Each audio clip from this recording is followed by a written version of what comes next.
မင်္ဂလာပါရှင် Miss Grand မြန်မာ2026မှာနမ်ခန်းကိုစားပြီးရှင်ပြိုင်မယ်အလှမယ်ခေလားပြည့်ဝင်မယ်ဖြစ်ပါရဲ့ရှင်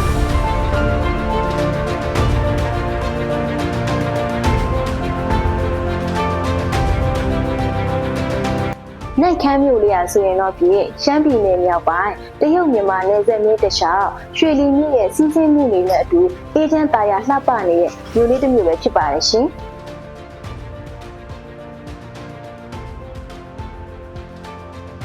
ရိုးသားပြီးခေါ်ရတဲ့ဒေသခံများရဲ့အပြုံးကတော့နိုင်ခမ်းမြို့လေးရဲ့အလှပုံမတောက်ပါစီပါတယ်ရှင်။နိုင်ခမ်းမြို့လေးမှာဆိုရင်တော့ပြည်နှစ်ပေါင်း100ကျော်အဆောက်အအုံများစီးရုံများဖျားเจ้าများကလည်းအသိရဲ့တက်တဲ့အဖြစ်စပတော့ရင်းနှီးတန်ဖြစ်ရှိနေပါတယ်ရှင်။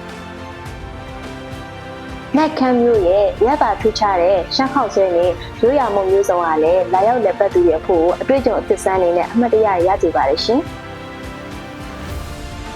ရင်ကျင်းမှုနဲ့သမိုင်းဆန်လာကြီးမားတဲ့နက်ခမ်းမြို့လေးရဲ့အလှပတွေကိုချပြခြင်းလို့နက်ခမ်းမြို့ရဲ့ကိုစားဝင်ရောက်ရှင်ပြခြင်းလည်းဖြစ်ပါရဲ့ရှင်။နက်ခမ်းမြို့လေးကိုလည်းလာရောက်လက်ပတ်ဖို့ဖိတ်ခေါ်အပ်ပါတယ်။အားလုံးကျေးဇူးတင်ပါတယ်ရှင်။